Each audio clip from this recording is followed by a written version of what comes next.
பெண்கள் பாதுகாப்பு பத்தி அவங்களுக்கு யாருக்கா அக்கறை இருக்கா? 2 வயசு குழந்தையில இருந்து 70 வயசு பாட்டி வரைக்கும் அடிச்சு நொறுக்குறாங்க, பாலியல் வன்கொடுமைன்றாங்க. பேப்பரை தரங்க, பேப்பர் எடுத்தா தினம் ஒரு செய்தி. அப்படியே பதைக்குது நெஞ்சு. குழந்தைங்களை 6 வயசு குழந்தை, 9 வயசு குழந்தை, இதெல்லாம் கொண்டு போய் பாலியல் வன்கொடுமை. அது எப்படி சொல்றதுன்னே தெரியல. அப்படியே நம்ம என்ன பண்ணணும்? இப்ப அரசாங்கம் தான் அதை நம்மளை பாதுகாக்கணும். அவங்களுடைய கடமை என்ன? நிறைய காவல்துறைக்கு நிறைய அதிகாரிகளை கொண்டு வர வேண்டும். நிறைய போலீஸ் ஸ்டேஷன் வரணும். அவங்க இருந்தா தானே நம்ம பாதுகாப்பு, அவங்க தானே நம்ம பார்த்துப்பாங்க. அப்ப நிறைய காவல்துறை போலீஸ் ஸ்டேஷன்லாம் நிறைய கொண்டு வந்து மகளிர் காவல்துறை அதிகாரிகள்லாம் போட்டதா பெண்களுக்கு ஒரு பாதுகாப்பு. அதே போல இந்த கேஸ விசாரிக்கிறதுக்கு மகளிர் கோர்ட் வேணுமா?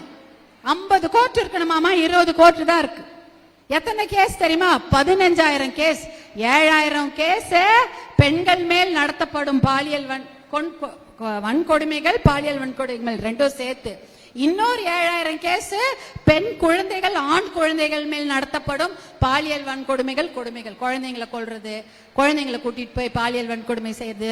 இது அது ஒரு 7,000, இது ஒரு 7,000. இந்த 15,000 கேஸ விசாரிக்க கூட முடியல, ஏன்னா நீதிமன்றங்கள் இல்ல. அப்ப ஒரு கொடுமை நடக்குதுன்னா அதை தடுக்கணும். தடுக்கிறதுக்கு இங்க வழி கிடையாது. அந்த கொடுமை நடந்துருச்சு, அந்த நியாயமாவது வழங்கணும் அவங்களுக்கு. அதுவும் பண்ணல, அப்படியே கிடக்குது. அப்படியே கிடப்புல போட்டு பாதி கேஸ விசாரிக்கிறதுக்கு கூட நேரம் இல்ல. அதற்கு நிறைய நீதிபதிகளோ நீதிமன்றங்கள் கிடையாது. அப்ப பெண்களுக்கு நமக்கெல்லாம் என்ன பாதுகாப்பு? யாரும் பாதுகாப்பு, இவங்க பாதுகாப்பு கொடுக்கவே போறது இல்ல. நம்ம தான் நம்ம குழந்தைங்களை பாத்துக்கணும். அதானம்மா? என்ன பாத்துப்பீங்க? குழந்தைங்க ஏதாவது சொன்னா காது கொடுத்து கேளுங்க. எல்லாரும் இங்க பாக்குறேன், நிறைய தாய்மார்கள் வந்திருக்கீங்க, கையில குழந்தையோட வந்திருக்கீங்க. உங்க குழந்தை ஏதாவது உங்ககிட்ட சொன்னா காது கொடுத்து கேளுங்க. பள்ளிக்கூடம் போக மாட்டேன், அந்த பக்கத்து வீட்டுக்கு போக மாட்டேன், எதிர் வீட்டுக்கு போக மாட்டேன்னு ஏதாவது சொன்னா என்னன்னு கேளுங்க. ஏன் தெரியுமா? நிறைய பேர் தெரிஞ்சவங்க தான் அந்த குழந்தைங்களுக்கு நிறைய தப்பு செய்யறாங்க. அவங்க என்ன சொல்றாங்க? அந்த வீட்டுக்கு போனா எனக்கு பிடிக்கல, அந்த சரியா இல்ல, அவங்க நல்லா நடந்துக்கல அப்படின்னு குழந்தைங்க நல்லா தெளிவா சொல்லுவாங்க. அதை நீங்க கேட்கணும்.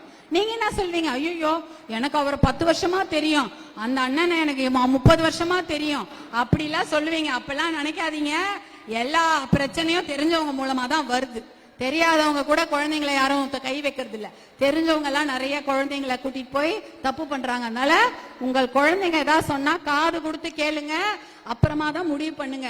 குழந்தைங்க எது சொன்னா தப்பா சொல்லுது, பொய் சொல்லுது, அது ஏதோ ஸ்கூலுக்கு போக கூடாதுன்னு அடம் பிடிக்குதுன்னு நினைச்சு அதை கவனக்குறைவா விட்டுடாதீங்க. ரொம்ப ரொம்ப முக்கியம், உங்கள் குழந்தைகள் சொல்வதை காது கொடுத்து தாய்மார்களாகிய நீங்கள் கண்டிப்பாக கேளுங்க. அவங்க நிறைய விஷயத்த உங்களுக்கு சொல்லுவாங்க, அவங்க நல்லா கேட்பாங்க.